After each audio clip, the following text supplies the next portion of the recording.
Hello everyone, my name is Axemun, and sorry it's been such a long time since my last video. I've basically just been extremely lazy for the past 2 weeks, I think it was. My goodness, I need to get my act together. But enough of all that. Trove's had a massive update, Mantle of Power is finally out, people are complaining, some people are very happy. I happen to be in the very happy ground. I quite like this update very much. In fact, it's kind of rekindled my love for Trove again, which sounds kind of gay. Now, moving on with the guide, today I'm going to show you all everything you need to know about the gems. Gems are a new kind of equipment that can give you extra stats, extra damage dealing or debuff effects to the enemies, I think that sounds right, and some can even totally change your class's skills. Ooh, fantastic. So, let's start off with the basics. There are 3 different kind of gems. There's the normal gem, the empowered gem, and the class gem. The normal gems, which you can equip at levels 10, 13, 17, 27, 29, and 30, add 3 extra stats per gem once you've leveled them up. As you can imagine, once you've leveled all of these up, it increases your power rank by a fantastic amount. But wait, there's more. You can then equip the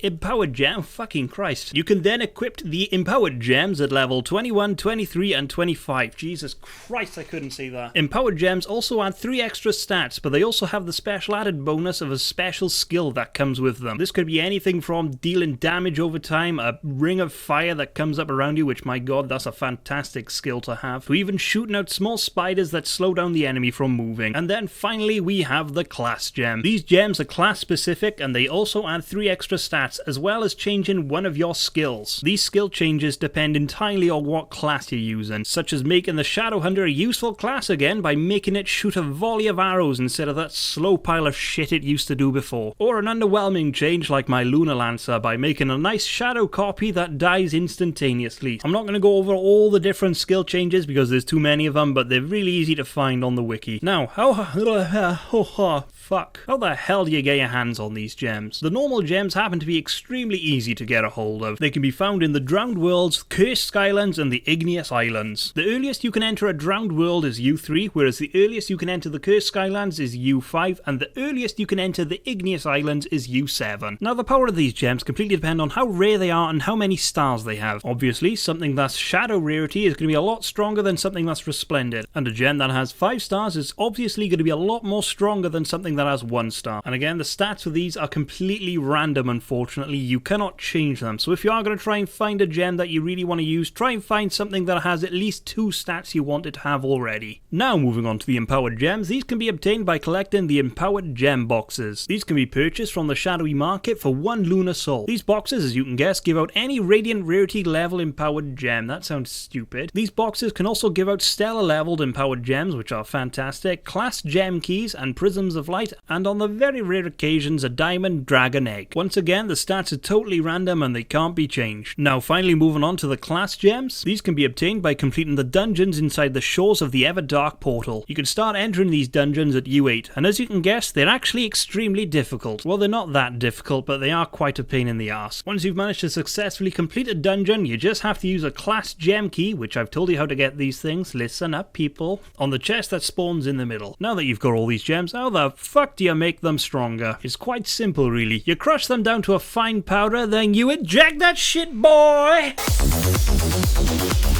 I'm only kidding. I don't condone drugs. Don't do drugs, kids. Once you've got all the fine powders you need, go into the gem tab, then right click that piece of shit and put them in the upgrade slot. Ooh. The first few levels of leveling up a gem are actually quite easy and you probably won't walk into any problems, but then you do walk into one problem and that's cracking gems, which is really goddamn annoying. If this does happen, you could buy a regenerator for 500 qubits, or if you'd like to avoid that happening altogether, you can use one of the special boosters, starting from the Jade Clover, which just stops it from cracking, to anything else that actually helps increase the stats, how often it levels up, to even giving it a chance leveling up twice in one upgrade. Fantastic. And just to let you know, the gem doesn't have to be equipped to level up. You can use something that's in your storage, although you do have to put it in your inventory. Now, speaking of equipped in gems, which I probably should have put this at the beginning, oh well, it's best to put it in somewhere, I suppose. Equipped in gems is free, which it should be, but if you want to take that thing off, it's going to cost you, and it's probably going to cost you quite a bit. Well, it's probably going to be quite quite a bit if you just started out, but if you're someone like me who's like mega rich and shit, which I'm not rich, why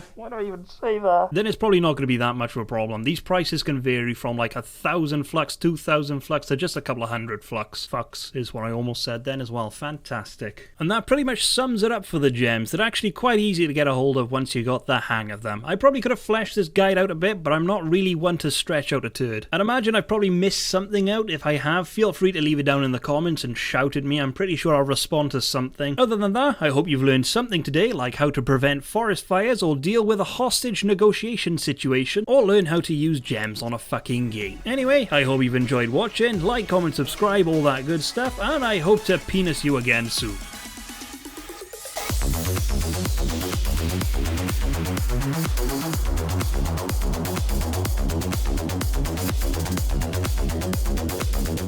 I have a new camera, my room is a mess, and my dog is a turd.